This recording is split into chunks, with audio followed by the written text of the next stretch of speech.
اللہ تبارک و تعالیٰ نے انسان کو ایک بامقصد زندگی عطا کی ہے۔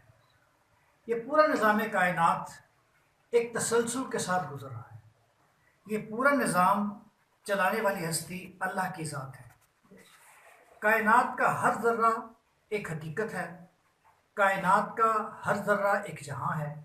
اللہ نے کچھ احباب کو ایک خاص ڈیوٹی سونپ رکھی ہے تاکہ نظام کائنات بطریق آسن چلے۔ اٹل حقیقت جو ہے وہ ہے وقت، اور وقت ایسا ہے کہ زندگی قید ہے حالات کی دیواروں میں، وقت نے کھینچ دیے دائرے پرکار کے ساتھ۔ زندگی ایک بار ملتی ہے اور لوٹ کر نہیں آتی۔ سکندر اعظم نے کہا تھا کہ کوئی مجھے زندگی کے صرف 2 منٹ عطا کرے، میں اسے اپنی پوری سلطنت دے سکتا ہوں۔ وقت ایک ہیرا ہے جو کسی قیمت پر خریدا نہیں جا سکتا۔ وقت جاویداں ہے، وقت زندگی کا سائباں ہے، وقت زندگی کا پیرہن ہے، وقت زندگی کا اثاثہ ہے، وقت زندگی کا ترجمان ہے، وقت زندگی کی شان ہے، وقت زندگی کی آن ہے، وقت زندگی کی بان ہے۔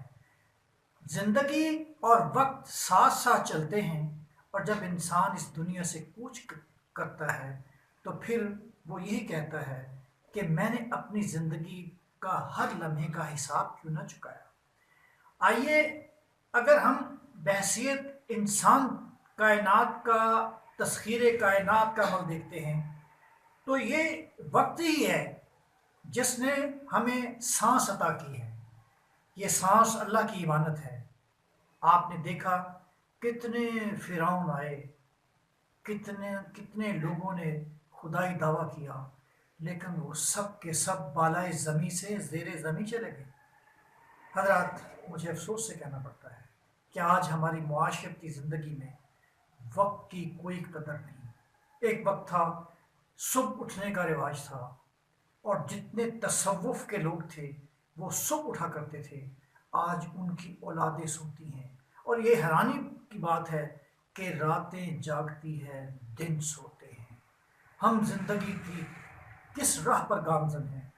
وقت ہی کو جو بدل دے وہ ہے انسان عظیم، وقت کے ساتھ بدلنا کوئی کردار نہیں۔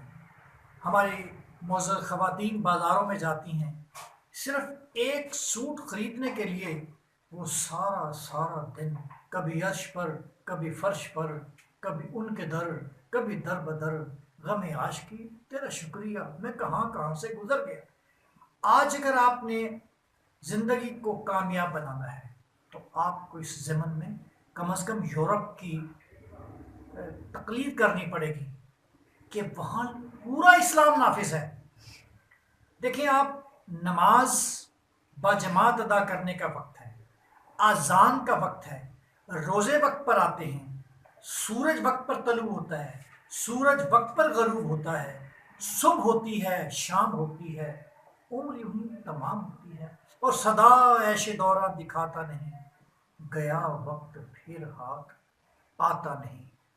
پاکستان کا قیام قائد اعظم محمد علی جناح کی وقت کی پابندی اور اصول پسندی کی وجہ سے مارد وجود میں آیا۔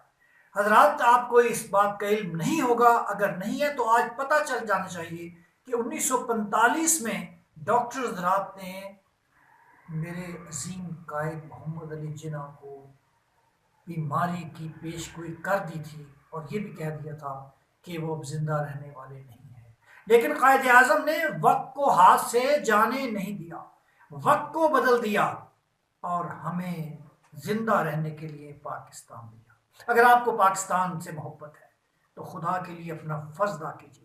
جو فرض کی ادائیگی ہے وہ عین وقت کے مطابق ہونی چاہیے۔ روس کے ایک مفکر نے لکھا ہے کہ پاکستانیوں کے پاس ضائع کرنے کے لیے صرف وقت ہے۔ شادیاں، جنازے، دیگر تقریبات میں تاخیر کا ہونا چہ معنی۔ ہم صرف حق مانگتے ہیں اور اپنا فرض ادا نہیں کرتے۔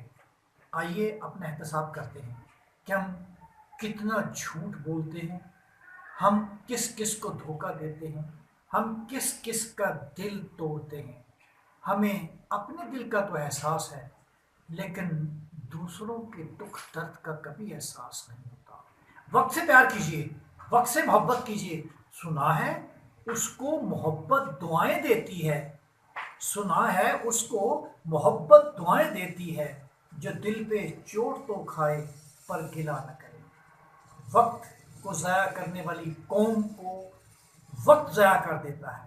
جو وقت کی قدر کرتا ہے، جو take the time by the forelock, کہ وقت کو پا زنجیر کیجیے تو کامیابی آپ کے قدم چومے گی، ناکامی کی زنجیریں ٹوٹ جائیں گی.